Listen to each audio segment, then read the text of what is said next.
Несколько месяцев назад я сделала видео, где я рассказывала о том, что удивило меня, когда я прибыла в Россию первый раз. Если вы пока не смотрели, ссылка тут. А сегодня я расскажу об этом еще.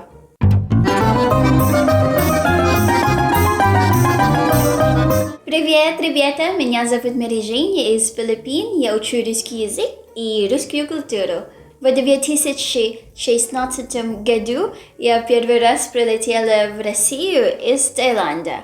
Таиланд – это популярное место для русских, поэтому большинство пассажиров русские. Когда самолет приземлился, люди начали хлопать в ладошки.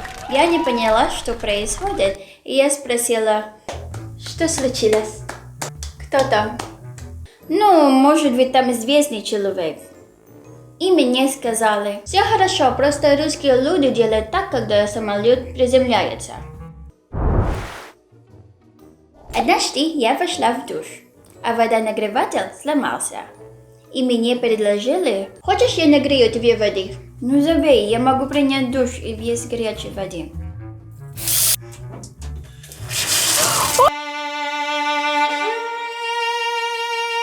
Холодно. Я очень удивилась, на Филиппинах я могу принять душ без горячей воды. Но когда я попробовала и здесь, боже мой, вода как лед. Я, конечно, сразу пожалела, отказалась от горячей воды и просто вышла из душа и нагрела воду.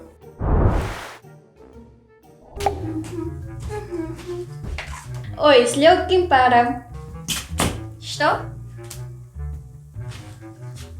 Конечно, когда я услышала это, я удивилась и не поняла, потому что я не знаю, что это значит. После душа и бани мне говорят это. Зачем? Я не знаю. Если вы знаете, напишите в комментариях, пожалуйста.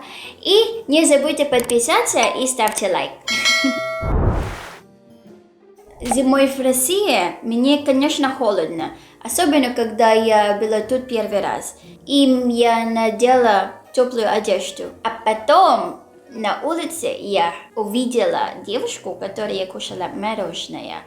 Я удивилась. Очень холодно уже. А еще я видела женщину, которая надела только пальто и очень тонкие колготки. Вы знаете, уже осенью я надеваю тонкие колготки, термобелье и джинсы. А эта женщина в лютом морозе надела только пальто и тонкие колготки. И туфли на каблуке. Зимой много снега. Как они идут? Я не понимаю. Я думаю, русские женщины не только красивые, у них еще крепкий иммунитет. Супер женщины. Вы измеряете размер квартир, считая количество комнат, а не количество спален. Смотрите, на Филиппинах мы говорим, например, в нашем доме есть 3 комнаты. Это значит, у нас есть 3 комнаты, где вы можете спать. Спальни. В России я поначалу путала, когда я искала квартиру, и мне говорили там 3 комнаты.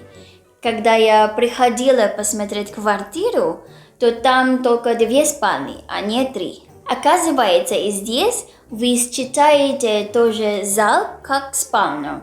Я удивилась, конечно. Раз уж мы говорим о домах, я тоже удивилась, когда я видела двухслойные окна и двери.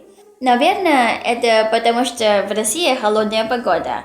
Конечно, это ново для меня. Следующий. Я пришла в дом бабушки друга, и я удивилась, когда я увидела коврик на стене.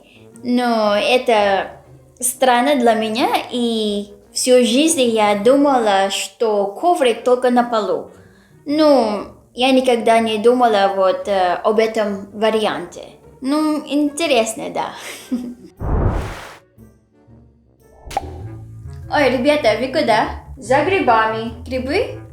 Где? Как? В лесу? Я не понимаю. Грибы в лесу? Ребята, вы знаете, моя мама всегда покупала грибы в банке. Поэтому, когда я услышала это, я удивилась. Это очень круто. Но как узнать, какие из них съедобные, а какие нет? Я понятия не имею. К сожалению, когда они собирали грибы, я была занята. В этом году я обязательно попробую и сниму видео про это. Буду признательна за ваши советы, как отличать ядовитые грибы от съедобных.